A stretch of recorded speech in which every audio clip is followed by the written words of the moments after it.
Rated M for mature. Today's episode of Elite Clips is an authentic difficulty special in Sniper Elite Resistance. These highlighted players were able to achieve shots that are truly unmatched and a testament to the skills they have garnered as a Sniper Elite. Throughout the Elite Clips series, we've seen it all, from incredible long shots to insane explosives, and even some things that made us question the sanity of our viewers. But today's clips made us question what is truly possible in Sniper Elite. And if you would like to have a chance to be a part of our series dedicated to highlighting the Sniper Elite community, submit your clips using the link below. Elite Clips starts now.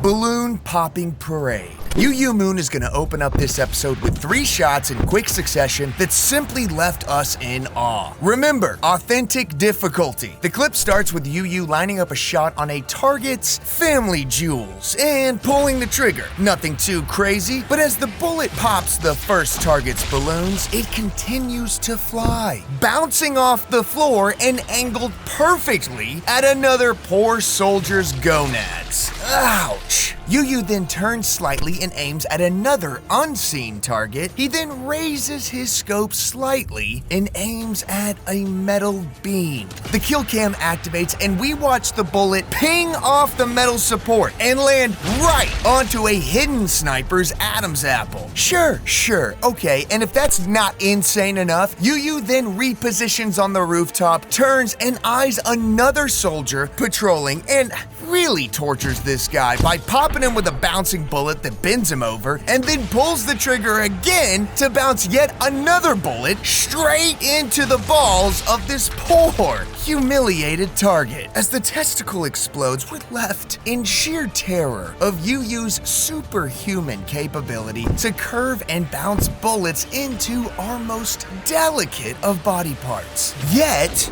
UU is still not finished. UU wants us to know that distance also doesn't matter, showing us this 263-meter ricochet shot. Eyeing a sniper in the distant castle in Mission 2, he then aims his rifle to the ground, and in one trigger pull, we watch the bullet ping off the stone and fly with reckless abandon into the target's testicles, sending a shiver down our spine. Please make it stop. Okay, UU, you know what? We're gonna come back to you later in this episode. Third time's a charm. The next clip from Burnsy YT is an even longer shot on authentic mode, and it starts with Burnsy aiming into literally nothing. He fires a shot and we can see how much bullet curve there is. He adjusts, and again, we are watching in real time an assassin of a player dial in this over 600-meter long shot. The kill cam activates and shows a bullet that slowly glides like the angel of death over the map, covering a distance that is equal to about 4.5 times the height of the Great Pyramid of Giza. As it finally lands, no, straight into the plums of a German sniper that never stood a chance. I can't with you guys anymore. This is getting ridiculous. What? There's an even longer authentic shot? Jeez, okay, put it on the screen. Again, from Burnsy, yes, the bleached castle walls from Mission 6. What a beautiful map. Okay, what's he even shooting at? Your guess is as good as mine. And third time's a charm again. The kill cam activates. Also, side note, I can't believe you have a bayonet equipped on these rifles while you're doing it. Anyways, the bullet flies to an unknown location and then, wait, it's a miss? Nope, it bounces off the ground and shatters the leg of the target as another befuddled German soldier looks on nearby, who is clearly as confused and terrified as we are. I have no words to describe this shot, Burnsy. Truly insane stuff. Let's keep this moving before I have an actual existential breakdown. Authentically explosive. The Intimidator is here to brighten up our day with an explosive lobotomy that proves you can have both skill and flair if you are an experienced pro player of the Sniper Elite franchise. As he scouts his target, you can just barely make out a tiny head poking out from a sniper nest about 200 meters away. We watch as he adjusts the scope distance, empties his lung, and lets the bullet fly.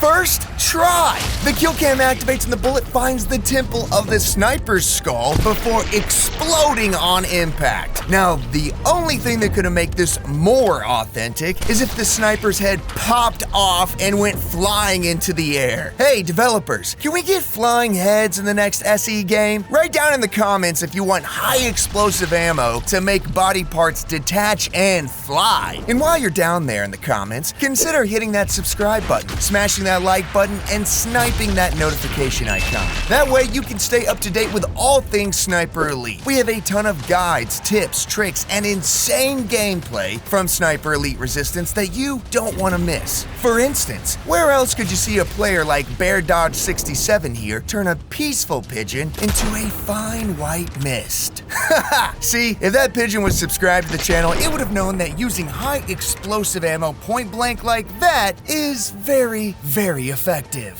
Thanks for your support. Now, back to Elite Clips. When all else fails, Panzer. Nuked is going to show us how to deal with invaders on authentic difficulty. The clip starts with Nuked hustling to an invasion phone and repositioning discreetly. As they find the phone, it's still on cooldown, so they wait a moment, and right as it's available, they change the strategy. Instinctively feeling the invader is too close to use it, they climb the tower to get the high ground and scout. And it turns out their intuition is correct. The invader is closing in fast, and with the advantage of the tower, they spy the invaders sprinting to cover by a staircase, and they don't waste a moment. They whip out the Panzer, lead their target, and fire off the rocket, not concerning themselves with the aim indicator.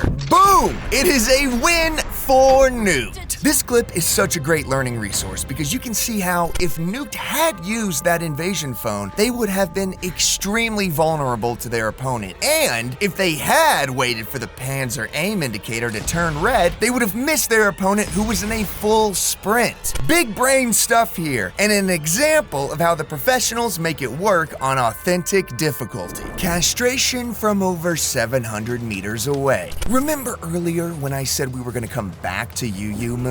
Well, here we are, closing out the episode with these last two clips that truly rocked us. We're adding a disclaimer for these two final clips. What you're about to see is so completely unfair for new players or for anyone who has not yet played the game, because those people will watch this and think, so, what's the big deal? I could do that. No, you could not. It's insulting how easy UU Moon makes this stuff look. It's Mission 3, and UU is positioned at the spawn location of the map. In fact, he even backed up all the way to the map boundary to pull this off. He aims his rifle with the scope dialed for a 800-meter shot, aims at the edge of the hotel building, and pulls the trigger, while the wind, speed, and bullet drop indicators twitch and vibrate with confusion. The next trigger pull, though? Yeah, activates a full 10-second flight of a bullet that ultimately finds the plums of a soldier who certainly never heard the gunshot. My God. And what on earth could be even crazier than that clip? Okay, well, here we go. The developers don't want you to know this. Grab your notebooks, people, because this last clip is apparently a way to assassinate the Fuhrer from your spawn location in the DLC mission Lights, Camera, Achtung. Yeah, we were skeptical too. To prove that they are really at the spawn, UU pulls up the map to show their location and the approximate location of where Hitler is. It looks like a distance of about 290 meters, and the target is positioned behind a wall not visible to the naked eye. And without any practice shots, UU aims carefully at an unremarkable but very specific place in the wall and activates the kill cam with their superhuman knowledge of angles and wind speed. We assume it must be an armor-piercing round because it punches through the wall and surprisingly does not land on the Fuhrer, but instead on the Nazi officer next to Hitler as it strikes the grenade in his belt, causing an explosion that is felt not only by Hitler as he is blasted into the grave, but also felt by Rebellion Studios headquarters in Oxford, England, where the developers are no doubt feeling the explosion in their heads, since this is probably something they never intended to be possible for any player. I can see it now. There's a whiteboard somewhere that says, "Find ways to stop UU Moon from breaking wrecking our game. For the record, Moon uploaded this clip to YouTube over a month ago. You can go see for yourself. And since Sniper Elite Resistance released on January 30th, 2025, that means that within 3 weeks of release,